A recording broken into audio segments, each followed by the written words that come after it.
Hello everyone, it's Shri Om here. Currently I am pursuing B.Tech from IIT Hyderabad.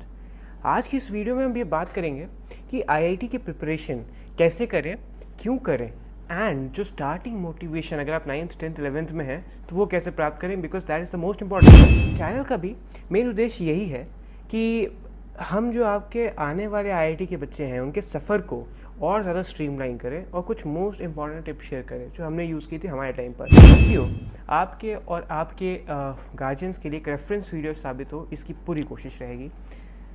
तो जी मुद्दे पे आते हैं। IIT के अभी तक के ट्रेंड के अगर हम ध्यान से देखें तो ये साफ दर्शाता है कि बच्चों को फिज़िक्स केमिस्ट्री मैथ्स की इन डेप्थ नॉलेज चाहिए, ऊपर से सरफेस लेवल की नहीं चलेगी। कुछ एग्ज़ाम में चलती है but IIT advance is not a kind of exam which demands just ऊपर या सुपरफिशियल। नहीं, तो आपको पूरा डेप्थ में चाहिए। एंड IIT से मतलब मेरा फिर से वही है, I would like to tell that, because IIT से मेरा मतलब है I am talking about JEE advance. अगर आप एडवांस की प्रिपरेशन कर रहे हैं मीन्स तो आपका हो ही जाएगा, that's not a big deal. चलिए फिजिक्स पे आते हैं। फिजिक्स क्यों पढ़ें? अब देखिए, physics is the most easy and आसपास मिल जाने वाला सब्जेक्ट है। It's very easy. If you go out and check out surrounding you will see something happening. And जो भी हो रहा है वो फिजिक्स के ऊपर की, फिजिक्स के लॉस के ऊपर ही हो रहा है। So it's very easy to find physics everywhere it is there. ना कुछ उदाहरण लेते हैं that will actually tell us कि फिजिक्स कहाँ कहाँ पे कैसे कैसे लगती है। बारिश की बात करते हैं। बारिश में आपने लोगों को देखा होगा, दे एक्चुअली कैरी, अगर कोई वॉकिंग कर रहा है बारिश में तो they actually carry their umbrella at a 90 degree angle from the horizontal.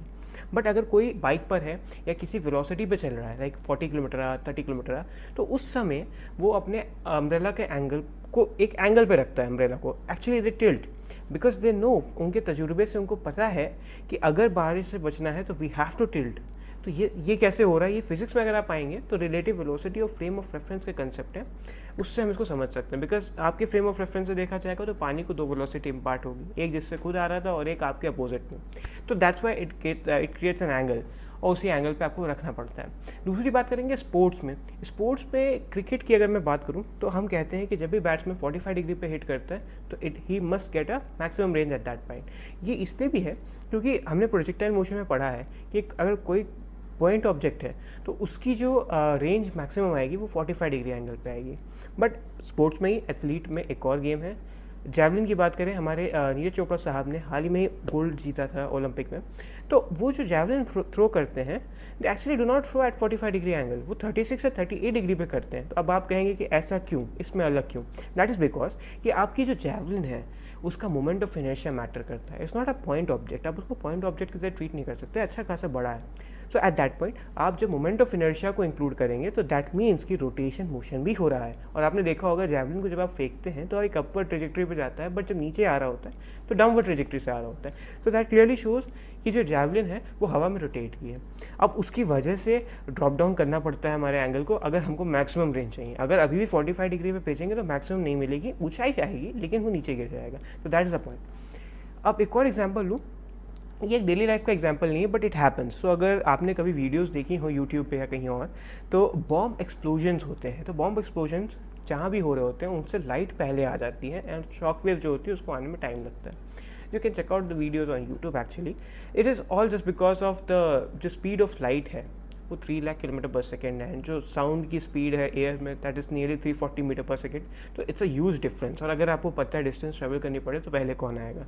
So that's why it happens. अगर इसका एक छोटा सा slide version too, because monsoon is going to come, आप इसको नोटिस कर सकते हैं बारिश के मौसम में लाइटनिंग होती है।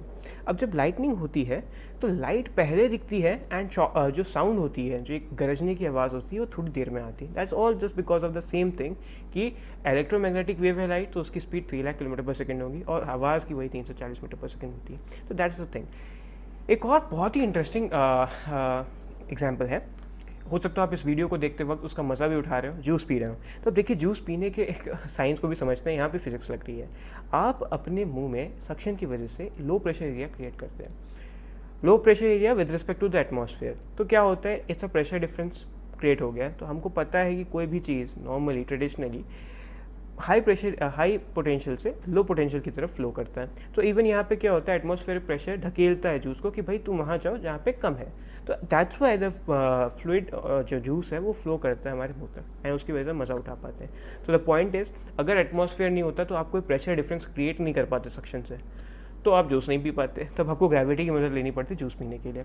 मिनी मोर लाइक बहुत सारे एग्जाम्पल्स हैं ऐसे, अगर आप बाहर जाएंगे कुछ भी हो रहा है अगर आपको देखेंगे तो you will get more and more examples.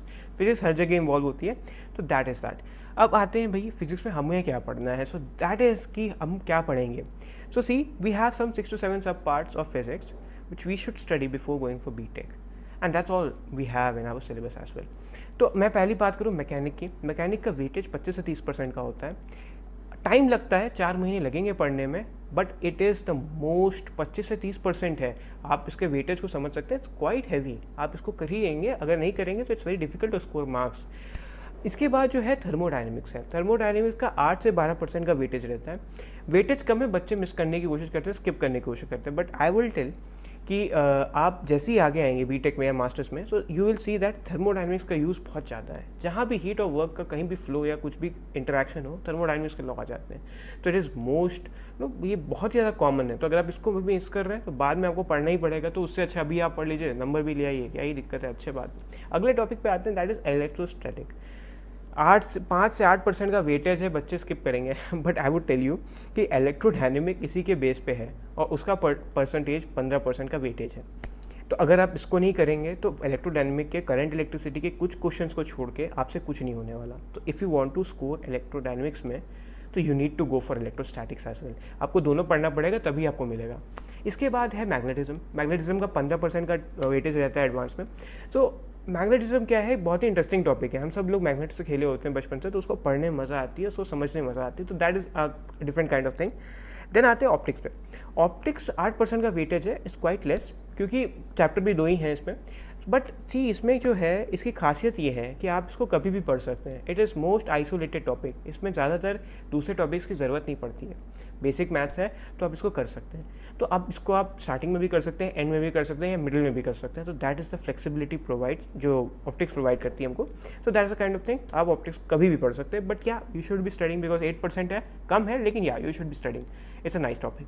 फिर इसके बाद जो 7th है वो मैक्स प्लैंक जी के बाद जितनी भी डेवलपमेंट हुई है, सर मैक्स प्लैंक के डिस्कवरीज के बाद, उन सबको हम एक्चुअली एग्रीगेट करके बोलते हैं कि इट इज़ मॉडर्न फिजिक्स। तो मॉडर्न फिजिक्स का वेटेज बहुत ज़्यादा होता है, 25% का, and it's a kind of easy. अगर आप इसको पढ़ना चाहें तो 1 महीने के अंदर आप इसको कंप्लीट कर सकते हैं। 25% मार्क्स एडवांस में पक्के हो जाते हैं, क्योंकि ये बहुत ही ईजी टॉपिक है और क्वेश्चन भी बहुत स्ट्रेट फॉरवर्ड आते हैं। घुमाते हैं लेकिन but still you can do it. अब बात आती है इंटरेस्ट कैसे डेवलप करें। देखिए, इंटरेस्ट डेवलप करने की बात है, अगर आप बाहर जाएंगे, सराउंडिंग होगी, अपने आसपास हो रही गतिविधियों को देखेंगे, समझने की कोशिश करेंगे, तो आपको लगेगा कि देयर इज़ समथिंग हैपनिंग, और उसमें कोई आपको डिटेल्स पता चलेंगे। तो that is all physics. Physics और कुछ है ही नहीं, लॉ है, आप उसको पढ़ रहे हैं, आप उसको देख रहे होते हुए, तो आपको अच्छा लगता है जब आप कोई चीज़ प्रेडिक्ट कर पाते हैं। तो that is going to happen अगर आप फिजिक्स पढ़ेंगे तो दैट इज़ हाउ। मैंने आपको बहुत सारे एग्जाम्पल्स भी बताए, जैसे बारिश का, बॉम्ब एक्सप्लोजन का, तो आप इससे और मोटिवेट हो सकते हैं। तो ये एक बात होगी। अब आते हैं एक छोटा सा क्वेश्चन जो आप लोगों के लिए है, कमेंट करेंगे आप लोग कि traditionally why do we have all our water tank या water storages at the top floor of a house. ऐसा क्यों होता है कि हम इसको हमेशा टॉप फ्लोर पे रखते हैं। और ठीक है, एक तो ये क्वेश्चन हो गया, और एक और है हंसने के लिए है। आपको इसमें हंसने के इमोजीज डालने होंगे। तो number of laughing emojis no आप जो कमेंट करेंगे, तो that will be directly proportional कि आपको हंसी आ रही है। तो that is the kind of thing. अब आप मुझे बताइए कि आपको कितनी तेज़ हंसी आएगी जब कोई बंदा अपने वाटर स्टोरेज को ग्राउंड फ्लोर पे बनाए और एक्सपेक्ट करे कि फर्स्ट फ्लोर के जो वाटर टैप है उससे पानी आ जाए, वो भी बिना किसी पंप के। तो मुझे तो बोलते ही हंसी आ रही है। आप बताइए कि आपको कितनी हंसी आती है, कमेंट करिए। आपको इमोजीज बनाने, लाफिंग इमोजीज जितनी ज़्यादा बनाएंगे मैं समझ जाऊंगा कि उतनी हंसी आ रही है। ठीक है, इसके बाद आता है केमिस्ट्री क्यों पढ़ें। अब देखिए, केमिस्ट्री जो है वो मैं मानता हूँ it is bit difficult to actually visualise, but अगर आप थोड़ा सा नज़रिया चेंज करेंगे तो यू कैन डू इट। थोड़ा सा अच्छे टीचर की भी ज़रूरत पड़ती है, आई मस्ट से, थोड़ा सा मेमोराइज़ भी करना है, बट स्टिल आप अभी भी देखें कि बहुत सारी चीज़ें हो रही हैं जो केमिस्ट्री से हो रही हैं। मैं आपको कुछ एग्जांपल लेता हूँ। पहले की बात है, आज भी बहुत जगह यूज़ होता है, जब टैंक में पानी को साफ़ करने की बात होती थी, so we actually use a thing called as potassium, फिटकरी भी बोलते हैं इसको। इसका जो फॉर्मूला है वो है K2SO4.Al2SO4 thrice.24H2O 24 पानी। तो इसकी खासियत ये है कि जब आप इसको पानी में डालते हैं तो इनके मॉलिक्यूल्स लिंकेजेस बनाते हैं। अब ये लिंकेजेस बना बना के एक शीट जैसा तैयार करते हैं, और पानी में अक्सर हम लोग के डस्ट पार्टिकल्स आ जाते थे, तो उन लोगों को, उन चीज़ों को क्या करते थे, ये शीट जो है वो ट्रैप कर लेती थी, और धीरे धीरे, क्योंकि वेट है तो नीचे बैठने वाला है, तो धीरे धीरे नीचे जाके सेटल हो जाते थे, तो हमको ऊपर साफ़ पानी मिल जाता था काम के लिए। तो actually it was used as purifying water. Dust particles हटाने के लिए बहुत अच्छा तरीका था, अपने आप हो जाता था, कुछ करना भी नहीं पड़ता था, बस ऊपर से पोटेशियम डाल देना था टैंक पे। तो काइंड ऑफ अ थिंग, आप देखिए केमिस्ट्री कितनी यूज़ हो रही है। दूसरा एग्जाम्पल है, काफ़ी अनफॉर्चुनेट है बट अभी डिस्कस करना इसलिए भी ज़रूरी है क्योंकि आगे आने वक्त में अगर आप लोग देखेंगे कि इतनी छोटी छोटी चीज़ों को अगर लोगों ने देखी होती तो बहुत बड़ी ट्रेजेडीज़ को हम लोग रोक सकते हैं। ये हुआ था बेरूत में 5 अगस्त 2020 को एक बॉम्ब एक्सप्लोजन हुआ था। अगर आपने इसकी वीडियोस देखी हैं तो आपने देखा होगा कि एक मशरूम के टाइप का reddish brown coloured cloud evolve हुआ था जहाँ पे एक्सप्लोजन हुआ वहाँ से। अब इसको जब आप देखेंगे तो आपको लगेगा कि भाई कोई ऐसी चीज़ है जिसमें रेडिश ब्राउन कलर है। सिंपल सी बात है, जब मैंने देखा था तो मुझे लगा कि शायद NO2 होगी, क्योंकि हमको बताया गया कि NO2 का कलर ऐसा ही होता है। बाद में पता चला, जब स्टडीज़ आई धीरे धीरे वहाँ पे पता चला, ऑफिसर्स ने देखा, स्टडी किया तो पता चला कि अमोनियम नाइट्रेट के गोदाम में आग लग गई थी। अब अमोनियम नाइट्रेट की मैं थोड़ी केमिस्ट्री बताऊँ। अमोनियम नाइट्रेट से अगर आप उसको धीरे धीरे बहुत ही हौले हौले कंट्रोल्ड वे में अगर आप उसमें आग लगाएंगे, बहुत बर्न करेंगे, बहुत ही कंट्रोल्ड वे में, अनकंट्रोल्ड नहीं होना चाहिए, बहुत ही कंट्रोल्ड वे में, जितना चाहिए उतना, तो आपको लाफिंग गैस मिलेगी N2। हंसी आती।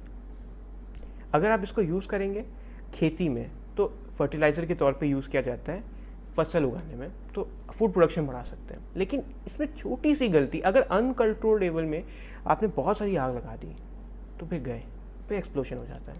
एक्सप्लोजन के बाद बनता क्या? NO2 का कलर क्या होता है? Reddish brown. हमने देखा था बेरूत में हुआ।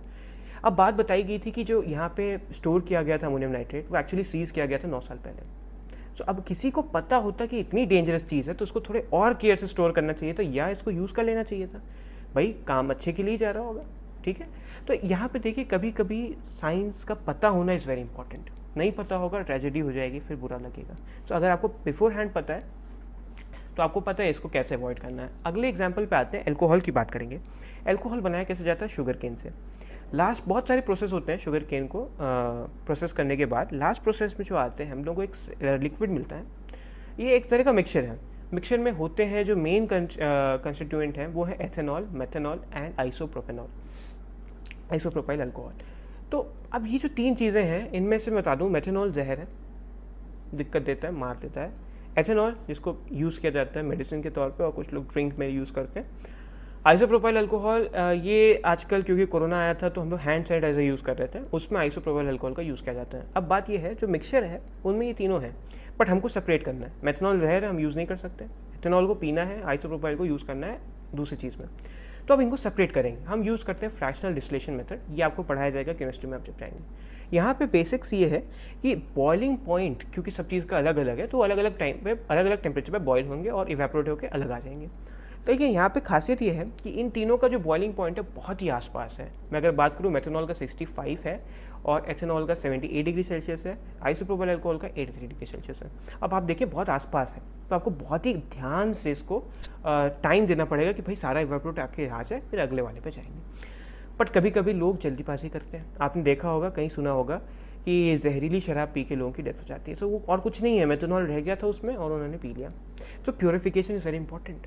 आपको पता होना चाहिए कि यहाँ पे जल्दीबाजी नहीं करनी, जान पे आएगी। मेथनॉल इज़ वेरी टॉक्सिक, आपको पता होना चाहिए। अगर आपको पता है, you will not do that कि आप जल्दीबाजी करेंगे, जल्दी करेंगे। तो you should not be doing that. उसके लिए आपको ये पता होना भी ज़रूरी है। 4th पे आते हैं, सॉफ्ट ड्रिंक्स की बात करूँ, कोको कोला हो गई, स्प्राइट हो गई, मिरिंडा हो गई, तो ये जितने भी कार्बोनेटेड ड्रिंक्स हैं इनमें जो मेन जो फ्लेवर या जिसका मज़ा है वो एक्चुअली CO2 बबल करने के बाद जो अंदर कार्बोनेट बनता है, कार्बोनिक एसिड बनता है, उसका मज़ा होता है। तो अब ये कैसे किया जाता है? जब एक हेनरीज लॉ है, उसके हिसाब से कोई भी गैस एक लिक्विड सोल्यूशन में तब घुलेगी ज़्यादा जब उसका पार्शियल प्रेशर ज़्यादा होगा उसके कॉन्टैक्ट में। मतलब ऊपर आप पार्शियल प्रेशर ज़्यादा गैस रखेंगे, ज़्यादा डिसॉल्व हो जाएगी। सिंपल सा है, इसमें कोई बहुत बड़ी चीज़ नहीं है, इक्विलिब्रियम से होता है। आप आएंगे, आपको भी लगेगा कि बहुत 2 मिनट की चीज़ है। तो इसी चीज़ को यूज़ करते हैं। तो हम क्या करते हैं, प्रेशराइज करके CO2 को पंप करते हैं बॉटल में, जो बॉटल में जिसमें लिक्विड भरा हुआ है। तो उसमें क्या होता है, ज़्यादा CO2 जाती है तो अंदर डिसॉल्व भी होती जाती है, तो उससे वहाँ पे हो जाता है और बाद में पैक करके भेज देते हैं, सील कर देते हैं। फिर आप क्या करते हैं, उसको खोलते हैं धीरे धीरे। अब खोलेंगे, उसमें CO2 है, धीरे धीरे एटमॉस्फेरिक प्रेशर से अब आने वाला, तो CO2 बाहर आएगी धीरे धीरे। कभी कभार क्या करते हैं लोग, शेक कर देते हैं, तो जो CO2 ऊपर थी भी गैसेस फॉर्म में वो भी चली गई थी लिक्विड में। एक्वस में, तो क्या होता है कि बिल्कुल ही नहीं रहती है CO2 ऊपर में, तो एकदम से जब आप खोलते हैं तो एटमॉस्फेरिक प्रेशर कहता है अरे भाई ऊपर तो कोई है ही नहीं, एटमॉस्फेरिक है, CO2 का वैसे ही बहुत कम है पार्शियल प्रेशर ऊपर से, तो सब लोग बराबर बाहर आ जाते हैं। तो इससे क्या होता है कि वो एक अजीब सा शैम्पेन लोग हिलाते हैं, आपने देखा होगा। तो वो सब चीज़ें होती हैं, वो भी क्या है, केमिस्ट्री है एक तरह का। और ये भी है, अगर आप इसको खुला रख देंगे तो धीरे धीरे टाइम के साथ साथ इसका जो टेस्ट है वो चला जाता है, वो मज़ा नहीं आता फिर। तो दैट इज़ अ थिंग, जब भी खोलें जल्दी से पी के बंद कर दें, उसको खुला छोड़ें नहीं, ठीक है। अब बातें हैं कि केमिस्ट्री में क्या पढ़ना है। देखिए केमिस्ट्री के 3 सब पार्ट हैं, बड़ी सिंपल है। फिजिकल केमिस्ट्री है, इनऑर्गेनिक है एंड वी हैव ऑर्गेनिक। देखिए तीनों के मोटे मोटे अगर मैं बात करूं तो इन लोगों का जो वेटेज है वो नियरली 33% 35% मेंटेन किया जाता है एडवांस में। तो तीनों ही टॉपिक इक्वली इंपॉर्टेंट है। अब मैं बात करूं कि ऑर्गेनिक में आपको समझना भी है, रिएक्शन भी थोड़े थोड़े याद करनी है, मेमोराइज। देखिए कभी कभी आप मेमोराइज को ये मत समझिए कि रट रहे हैं, नो, इट इज़ फैक्ट। आपको फैक्ट पता होना चाहिए। आपके दोस्त का कुछ नाम है, आप उसको पता करेंगे ना नाम, समझने नहीं बैठ जाएंगे कि हाँ उसका नाम ऐसा क्यों है, but you need to know. आपको पता करना पड़ेगा कि भाई नाम क्या है। एक बार नाम पता चल गया फिर भूलें नहीं, दैट्स योर थिंग। अगर आप भूल जा रहे हैं नाम तो बार बार पूछना पड़ेगा। तो उसको याद करना नहीं कहते, उसको कहते हैं कि भाई पता करना। भाई पता तो करेंगे ना, ऐसे कैसे हो जाएगा, अपने आप से नहीं आता। तो इसीलिए इनऑर्गेनिक में बहुत सारी चीज़ें आपको ऐसे फैक्ट होते हैं, पता करने पड़ते हैं। So that is factual thing, तो आपको याद ही करनी पड़ेगी। तो इसके बाद क्या है, इंटरेस्ट कैसे डेवलप करें। मैंने फिर कहा था स्टार्टिंग में थोड़ा सा हार्ड है, विजुलाइज करने में नज़रिया भी चेंज करना पड़ता है, बट मैंने आपको बहुत सारे एग्जाम्पल्स दिए। इस पर एक और भी चीज़ है कि ये जान पे भी आ जाता है। एक्चुअली फिजिक्स से भी आता है अगर आप गलती करेंगे, बट केमिस्ट्री में भी आता है, और बहुत ही छोटी छोटी चीज़ें होती हैं जिनमें दिक्कत हो सकती है। एक चीज़ और भी बताऊँ, सिंदूर में लेड होता है। तो सिंदूर में लेड होता है, तो लेड भी एक अच्छी चीज़ नहीं है, गलत है, तो उसको खाना नहीं होता है। आपको पता होना चाहिए, आपकी मम्मी आपको बताएंगे कि वो भी चीज़ अलग है। तो भैया इन चीज़ को समझना पड़ेगा। दिस इज ऑल बहुत ही बेसिक चीज़ें हैं, बट अगर आप इनको समझेंगे केमिस्ट्री से तो आपको ईजी होगा। तो दैट्स काइंड कि आपको इंटरेस्ट डेवलप होगा। अब आते हैं कि भाई मेमोराइज करना है, तो let me tell you, in my upcoming videos I will be sharing some of my hack songs which I have created for chemistry, क्योंकि मेमोराइज करना पड़ता था तो मैंने बनाए थे। I will be sharing that, वो आपको हेल्प करेंगे कुछ चीज़ों को याद करने के लिए। तो that is for chemistry. Now let's come to maths. Maths पे आते हैं। देखिए maths is a language, maths language है। आप इसको मत समझिएगा कि ऐसा सब्जेक्ट, इट्स अ लैंग्वेज। अगर आपको फिजिक्स में कुछ करना है, केमिस्ट्री में कुछ करना है, या किसी भी चीज़ में कुछ करना है, यू नीड मैथ्स। मैथ्स के अलग अलग चीज़ें हैं भाई, कैलकुलस है, अलजेब्रा है, कोऑर्डिनेट ज्योमेट्री है, वेक्टर है, 3D है, लेकिन भाई सभी चीज़ का यूज़ आप कर रहे हैं। बेसिक मैथ्स का तो आप रोज़ यूज़ करते हैं। कभी सब्जी खरीदने गए तो आप भाई ट्रांजैक्शन कर रहे हैं, तो आपको पता होता है कैलकुलेशन प्लस माइनस जो भी है वो कर रहे हैं। कभी कभार आपको रोज़ और कॉलम्स कैलकुलेट करने पड़ते हैं, तो आप सिंपल देखते हैं, वो जल्दी कर लेते होंगे, एलिमेंट कितने होंगे, मल्टीप्लाई करके निकाल देते हैं। तो दिस इज़ बेसिक मैथ्स। लेकिन हमको इंजीनियर बनना है, इंजीनियर बनेंगे, वी नीड सब higher level maths. Calculus use करेंगे एरिया निकालने के लिए और ये सब। तो that's comes to mathematics thing. हम जब पढ़ेंगे तो उसको समझेंगे। लेकिन भाई अब बताएंगे कि मैथ्स यूज़ कहाँ हो रही है। Let me tell you a very interesting thing. आप जो फोटो मेरी वीडियो अभी आप देख रहे हैं, ये आपके फ़ोन पे पिक्सल्स होते हैं। तो पिक्सल्स को एक कलर दिया जाता है ना। All these colours are actually monitored and managed in a form of matrix. अब मैट्रिक्स होता है जो मैथ्स में पढ़ते हैं। अब जैसे कलर है, कलर कैसे हम लिखते हैं, ब्लू, रेड और आई गेस येलो या रेड या ब्लू, रेड एंड ग्रीन। इनके मुताबिक पे हम क्या करते हैं, एक कलर डिफाइन करते हैं। तो उनका कैसा मतलब कितना ज़्यादा पावर है, वो और जो जितनी चीज़ें हैं वो मैट्रिक्स के फॉर्म में हम लिखते हैं। So that's a kind of thing. तो आप मैट्रिक्स यहाँ यूज़ कर रहे हैं। मैट्रिक्स और भी बहुत जगह यूज़ होती हैं जब linear system of linear equations होते हैं सॉल्व करने के लिए। तो बहुत सारे तरीके होते हैं इनमें सॉल्व करने के। ईजी तरीके होते हैं, एलिमिनेशन से भी कर सकते हैं, पर बहुत सारे ईजी तरीके होते हैं। गॉसियन एलिमिनेशन होता है, वो बहुत सारे तरीके होते हैं। तो दैट वी विल स्टडी। और अगले में अगर इस पे आऊँ उदाहरण पे, तो वो उदाहरण होगा वेक्टर इन 3D का। वेक्टर इन 3D जो है एक बहुत ही ज़बरदस्त हथियार है। अब हथियार इन द सेंस आप किसी को मारेंगे नहीं, बट आपको हेल्प करता है। हथियार ऐसी भी चीज़ें होती हैं जो दूसरों को हार्म करें और आपको हेल्प भी करे, आपको प्रोटेक्ट भी तो करती हैं। तो वेक्टर इन 3D करता है। ड्रोन आपने अगर देखे होंगे तो कभी एक ड्रोन उड़ा रहे हैं तो यू कैन एक्चुअली मैनेज, पर बहुत सारे ड्रोन आसपास साइमल्टेनियस उड़ रहे हैं, तो you need vector in 3D। उनकी वजह से हम उनको मॉनिटर करते हैं कि भाई कितनी दूरी पे हैं, दूरी मेंटेन करें, क्या करना है, कौन सा मनूवर करना है। तो दैट ऑल इज हम वेक्टर इन 3D। और हाँ, कंप्यूटर तो लगता है, बिकॉज आई सेड मैथ्स आप यूज़ कर रहे हैं। मैथ्स इज एक्चुअली, मतलब आप अगर फिजिक्स में कुछ जा रहे हैं मैथ्स लगेगी, केमिस्ट्री में जा रहे हैं मैथ्स लगेगी, कुछ भी कर रहे हैं मैथ्स लगेगी। सो लाइक अगर मैं मैथ्स पे आऊँ तो लिटरली मैथ्स के लिए, अगर मैं मैथ्स में हूँ तो लिटरली यहाँ पे इन्फिनाइट एग्जाम्पल्स हो सकते हैं, क्योंकि ये हर जगह यूज़ हो रही है।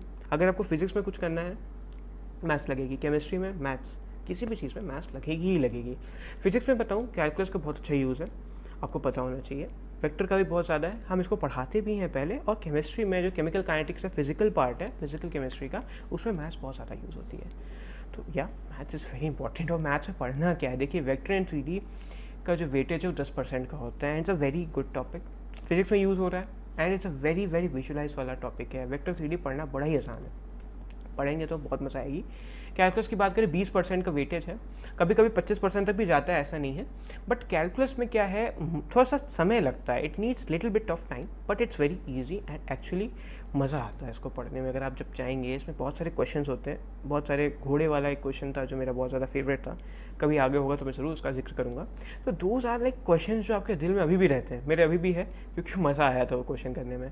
अलजेब्रा की बात करें 33% का वेटेज होता है, and algebra kind of toughest है सब मैथ्स में अगर मैं बताऊं, जिसमें मैट्रिक्स भी होता है, सीक्वेंस सीरीज सब कुछ है, इसमें बहुत सारी चीज़ें, प्रोबेबिलिटी वगैरह भी है, परम्यूटेशन कॉम्बिनेशन सब कुछ है। टफ है, इसमें समय लगेगा, इट विल टेक टाइम। मैं मानूँ तो अगर आपको सच में करना है तो 6 महीने लग जाते हैं इसको करने में, पूरा अच्छे से करना है तो it takes time, lot of time. Coordinate geometry की बात करें 25 से 30% का वेटेज है, और एक चैप्टर है, आप अगर पढ़ने बैठेंगे 3 महीने में पूरा हो जाता है और मज़ा आ जाती है। तो या रिवॉर्डिंग है चीज़ें, आप पढ़ रहे हैं, मज़ा आ रही हो, जल्दी हो रहा है। ट्रिग्नोमेट्री की बात करें 5 से 8% है। कुछ टॉपिक्स हैं, सोल्यूशन ऑफ ट्रायंगल, जिनको आप नहीं पढ़ते हैं, यूज़ में नहीं लेते हैं ज़्यादा, लेकिन अदरवाइज ट्रिग्नोमेट्री आपने पढ़ी ही होती है और बहुत सारी आती है। कुछ क्वेश्चन सॉल्व करेंगे, यूल गेट द हैंग, तो इट्स ईजी। अगर आप बताएं कि भैया मैथ्स में इंटरेस्ट कैसे जनरेट करें, तो इंटरेस्ट जनरेशन कैसे करने वाले हैं, इसमें बहुत सिंपल बात है। इसमें डायरेक्ट इंटरेस्ट जनरेशन भी होता है और इनडायरेक्ट बहुत ज़्यादा होता है। अगर आपको कुछ भी करना है किसी भी फील्ड में, यू नीड मैथ्स। आपको मैथ्स की नॉलेज चाहिए तो आपको मैथ्स पढ़ना पड़ेगा, तभी आप कुछ कर पाएंगे। तो this is a kind of thing, आप इसको करते रहेंगे, आपको मज़ा आएगी। तो maths is a like universal thing, आपको जहाँ भी जाना है मैथ्स यूज़ आएगी, तो भैया मैथ्स पढ़नी तो पड़ेगी पहले, तो इंटरेस्ट आ जाएगा मैथ्स में अपने आप ही। तो दैट इज़ अ थिंग। अब मेरे को लगता है कि मैंने बहुत सारे एग्जाम्पल्स लिए, बता दिया क्या करना है, कैसे करना है। तो नाउ आई गेस आपको कुछ चीज़ें समझ में आई होंगी आईआईटी के बारे में, कि भाई आईआईटी में सिर्फ पढ़ ही नहीं रहे, बहुत कुछ हम लोग एक्सपीरियंस गेन कर रहे हैं, और ये एक्सपीरियंस आपको बहुत बाद में मदद करेगा। आईआईटी में आने का बाद भी करता है, और आप नई चीज़ें सीखते हैं आईआईटी में आके, लेकिन उससे पहले भी प्रिपरेशन टाइम में जो आप सीखते हैं ना, that is also golden period, वो भी आपको बाद में नहीं मिलने वाला। दैट इज़ अ टाइम, आप जब पढ़ रहे हैं तो बढ़िया कॉन्सेंट्रेशन से पढ़ें, विजुलाइज करके पढ़ें, तो मज़ा आती है। क्योंकि ये देखिए यूज़ होने वाला आप ही के साथ है, ऐसा नहीं कि आपने पढ़ दिया और वेस्ट हो जाएगा। आप हमेशा यूज़ करेंगे, डेली लाइफ में हमेशा यूज़ करते, तो फिर क्या दिक्कत है भाई, नंबर भी आ जाएगा और डेली लाइफ आसान भी हो जाएगी। तो चीज़ों को एफिशिएंट करने के लिए भी आपको एडवांस का एग्जाम देना चाहिए, उसकी प्रिपरेशन करनी चाहिए। तो ठीक है जी, अब मिलते हैं अपनी अगली वीडियो में, तब तक के लिए नमस्कार।